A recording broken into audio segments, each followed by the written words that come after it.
నమస్కారం, welcome to I dream. నేను మీ విజిత. ప్రస్తుతం నేనున్నది ఎక్కడో తెలుసా? ఎమరాల్డ్ మిఠాయి దుకాణంలో. ఇది నేచురల్ ఫార్మింగ్ ఎక్స్పర్ట్ విజయరామ్ గారి ఎమరాల్డ్ దుకాణం. ఇది మీ అందరికీ సుపరిచితమైన మిఠాయి షాపే. ఇక్కడ మిఠాయిలే కాదు, మిఠాయిలతో పాటు వారి గో ఆధారితంగా పండించిన పంటల్లో దిగుమతి వచ్చిన ధాన్యాలు, అలాగే ఆయిల్స్, అన్ని రకాల వస్తువులు ఇక్కడ మనకు అమ్ముతున్నారు. ప్రజెంట్ అందరికీ ఎమరాల్డ్ అనగానే మిఠాయిలు, స్వీట్స్ ఇవే అనుకుంటారు. కాదండి, ఇక్కడ ప్రత్యేకంగా ఇంకొక ఐటమ్ ఏంటి అంటే ఆవు పాలు సాబుదానాతో కలిపి చేసిన ఒక ఐటమ్ అనేది చాలా ఫేమస్ అన్నమాట ఇక్కడ. అది తాగటం వల్ల బాడీలో హీట్ కంట్రోల్ అయ్యి చాలా మంచి యూజ్ ఉంటుందని చెప్తున్నారు సార్.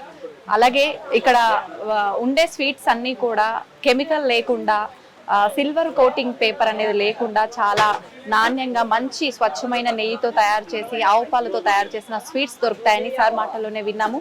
అవన్నీ ఏంటో ఇప్పుడు ఒకసారి చూసేద్దాం.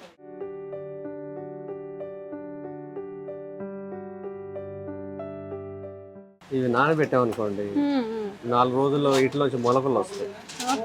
బియ్యం నుంచి మొలకలు వస్తాయి.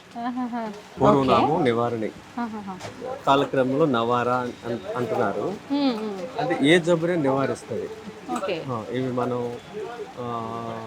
కొర్రల్లో ఎంత ఫైబర్ ఉందో దీంట్లో అంత ఉంది. 14.5% ఫైబర్ ఉంది. ఇప్పుడు మనం బియ్యం తినలేని వాళ్ళు అన్నం రూపంలో, దీన్ని అన్నం రూపంలో తినాలంటే ఇంత ఫైబర్ ఉన్నప్పుడు ఇష్టపడలేరు కదా. దీన్ని రెండవ పద్ధతి ఏంటంటే రాత్రి ఒక 24 గంటలు నానబెట్టండి. నానబెట్టిన తర్వాత ఎండబెట్టేసేయండి బియ్యాన్ని. మళ్ళీ నానిన బియ్యాన్ని ఎండబెట్టేసి రవ్వ చేయండి. ఆ రవ్వని అంబలు చేయండి, ఉప్మా చేసుకోండి, కిచిడి చేసుకోండి. అప్పుడు సాఫ్ట్గా అవుతుంది. ఫైబర్ ఏం మిస్ కాదు. అంటే ఇష్టం లేని వాళ్ళు అలా కూడా వండుకోవచ్చు. అంటే ఇంకా రైస్ తినము అనుకున్నప్పుడు ఆ ప్లేస్ తినలేము అనుకున్నప్పుడు రవ్వ రూపంలో తింటే, అది అన్నిసార్లు నమ్మటం కష్టం కదా. పెద్దవాళ్ళు, ముసలి వాళ్ళు ఉంటే వాళ్ళకి ఇలా అంబల్ రూపంలో లేకపోతే కిచిడి రూపంలో నానబెట్టి ఎండబెట్టేసేస్తే అప్పుడు పూర్తిగా ఎండిపోతుంది. దాన్ని రవ్వ చేయండి. ఎందుకు సార్ నానబెట్టే ఎండబెట్టడం? ఇవే చేయొచ్చు కదా డైరెక్ట్. అంటే పళ్ళు లేని వాళ్ళు ఉంటారు, నమ్మలు లేని వాళ్ళు ఉంటారు. 30 సార్లు నమ్మటం ప్రాక్టీస్ లేదు కదా. ఒకరోజు తిని పక్కన పెడతారు. అలా పెట్టకుండా ఉండాలి. ఇదే పద్ధతి. ఓకే. ఇంకా ఎన్ని రకాల ధాన్యాలు ఉన్నాయి సార్ మనకి ఇక్కడ? ఇది చూస్తాకి సిమిలర్ గా ఉంటుంది. ఇది కులాకార్.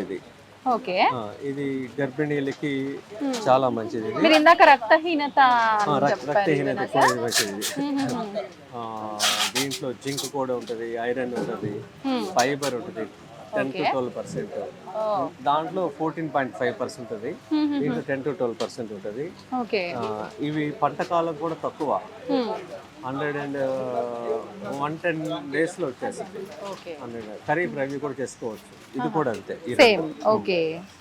అది మడుమురంగి, అది 140 రోజులు. ఇది కృష్ణవ్రీహి, కాలాబట్టి, బ్లాక్ రైస్ అంటారు. ఇంద్రాణి, ఇది అన్నప్రశ్నకి బాగా ఉంటాయి. ఇవి అంటే లావు ఉండడు కానీ బరువు ఉంటాడు. బోన్ స్ట్రెంత్ చూస్తాకేమో మనం బక్కగా ఉన్నాడు అనుకుంటాం, ఎత్తుకున్నప్పుడు బరువు ఉంటాడు. ఇప్పుడు అంటే నార్మల్ రైస్ చూసినట్టుగానే ఉన్నాయి కానీ కొంచెం కలర్ మన టేస్ట్ చూస్తే చాలా డిఫరెన్స్ ఉంటాయి. కానీ ఇది ఎవరు ఏదైనా తినొచ్చు. అలానే ఇది గర్భిణీలు మాత్రమే ఎవరైనా తినొచ్చు, వాళ్ళకి సూటబుల్. నవారా కూడా ఎవరైనా తినొచ్చు. అంటే డైలీ మనకు సెట్ అవుతుంది, మనం తినాలనుకుంటున్నాం, ఇంట్రెస్ట్ ఉంది అంటే డైలీ రొటీన్ లో తినేయచ్చు. కాకపోతే ఏంటంటే ఇది రోజుకు ఒకసారి తినగలుగుతాం. 14.5% ఫైబర్. మార్నింగ్ 10కి తిని ఈవినింగ్ మీరు తింటే 6 o'clock తినేయాలి. అలా 2 times, అంతకుమించి తినలేరు. అవసరం కూడా లేదు. అంటే మైండ్ ఏంటంటే ఏం తినలేదని మనం కన్ఫ్యూజ్ అవుతాం కానీ బాడీ అయితే కోరుకోదు. ఓకే. ఇంకా సార్ ఇవన్నీ సార్ స్వీట్స్ ఏనా? ఇవన్నీ పచ్చళ్ళు, బెల్లం ఐటమ్లు. మైసూర్ మల్లిక, బహురూపి. అవి ఇవేనా అండి? అవి కూడా ఇవన్నీ కూడా సింగిల్ పాలిష్ అమ్మాయి.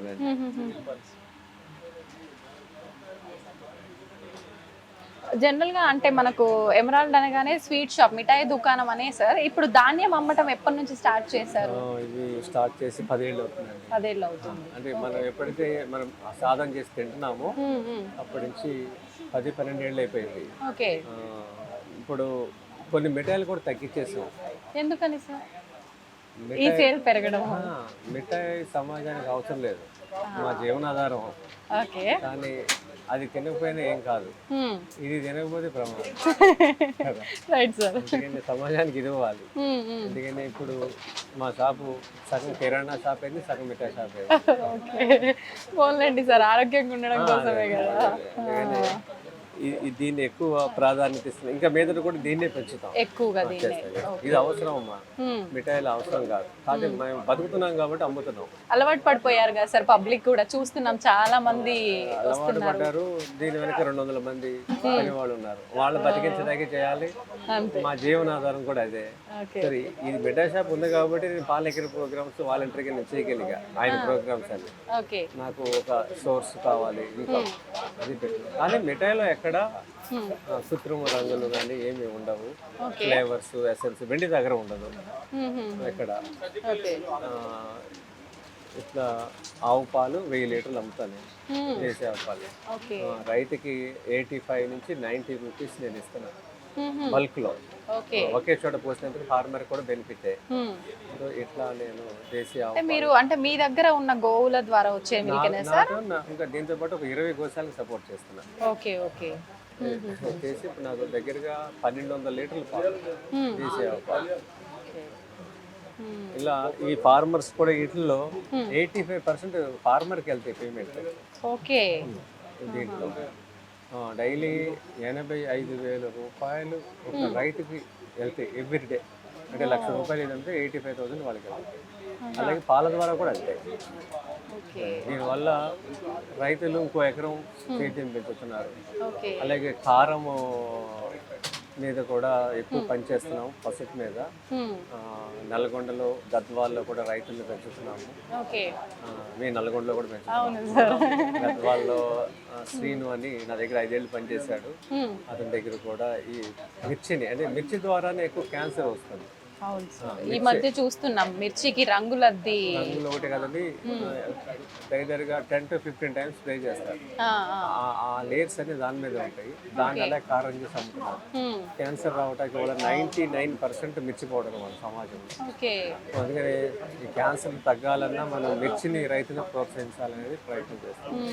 అయితే ఇప్పుడు మన దగ్గరకు వచ్చే ఈ ధాన్యానికి సంబంధించిన రైతులు కానీ పాలకు సంబంధించిన వాళ్ళు అందరూ మీరు అంటే చెప్పటం వల్ల నా ట్రైనింగ్ అయిన వాళ్ళండి. అలాగే నా వీడియోస్ చూసి వచ్చిన వాళ్ళు ఉద్యోగాలు మానేసి అమెరికా నుంచి వచ్చారు, ఆవులు పెట్టుకుని స్థిరపడ్డారు.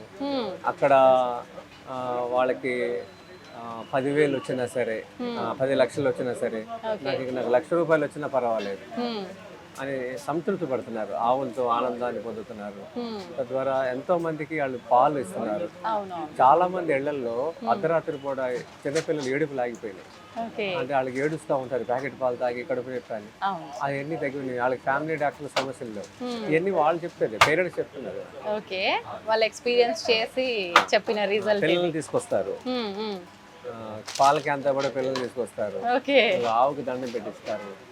అవన్నీ కొంతమంది ఆటోమేటిక్ గా పెడతారు. ఇది నాకు బాగా కళ్ళ నీళ్ళు వస్తాయి. వాడు వచ్చినప్పుడు ఎలా పెడతారో తెలియదు, ఆ తరంగాలు ఎలా వెళ్తుందో తెలియదు. వైబ్రేషన్స్ కనెక్ట్ అయిపోతున్నాయి సార్. పిల్లలకి దండం పెడతారు, కృష్ణుడి దండం పెడతారు, చిన్న చిన్న పిల్లలు. మీరు చూపించిన ఫోటోలు చూసారు కదా, మళ్ళీ మంచి తరం వస్తుంది అనేది అక్కడ ఆయన బాగా పనిచేస్తున్నారు.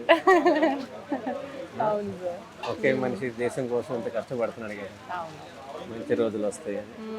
సో మీ ఛానల్ ద్వారా మరింత ప్రకృతి వ్యవసాయం ముందుకు వెళ్ళాలని, గోవుల సంఖ్య పెరగాలని, గోవు కూడా జాతీయ ప్రాణి కావాలని కోరుకుంటున్నాను. Thank you sir, thank you very much. నేను కూడా తప్పకుండా అలాంటి రోజు ఒకటి రావాలని కోరుకుంటాను sir. Thank you sir, thank you very much.